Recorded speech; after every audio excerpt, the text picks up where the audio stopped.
Today, I will tell you the true story of Yury Tregub, the shift supervisor of Unit 4 at the Chernobyl Nuclear Power Plant, who was working the day shift on April 25, 1986. He stayed after his shift to watch the experiment and was in the control room at the moment of the accident. He is one of the most accurate and detailed witnesses of those events. His testimony and memories have been repeatedly cited in investigations, at the 1987 trial, and in documentary books. Some excerpts from Yury Tregub's recollections. On April 25, 1986, I started my shift. The handover itself was very difficult because there was a test program for turbo generator number 8 with a coasting rotor on the table. At first, I wasn't ready for the tests. Only after 2 hours, when I got to the bottom of the program.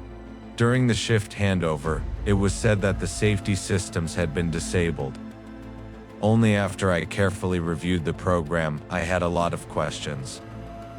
I didn't like the program because it was vague. It was obvious that it had been written by an electrician from Tech Energy. I asked Dyatlov why the program was like that. He replied that it was an approved program and we were obliged to follow it.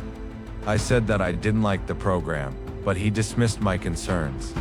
On April 26th, at 0 o'clock, Akimov's shift began. I decided to stay and watch how the experiment would proceed, because I had serious doubts about the program. At about 0:28, the reactor's power dropped to 3240 megawatts thermal. Topchinov panicked and couldn't maintain the power.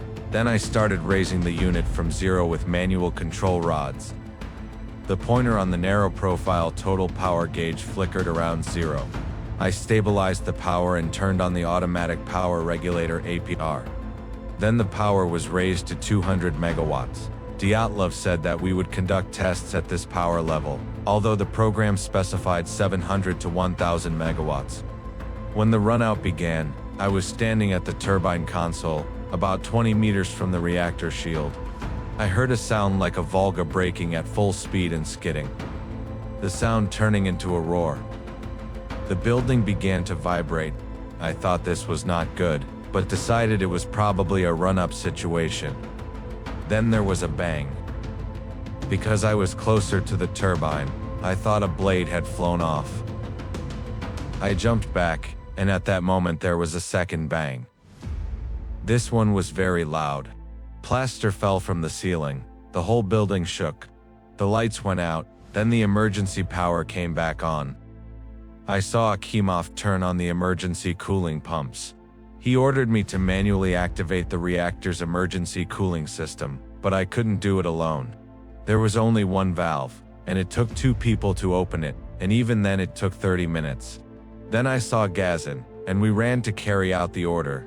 We burst through the door and were hit by hot steam. It looked like it would boil in 2 minutes.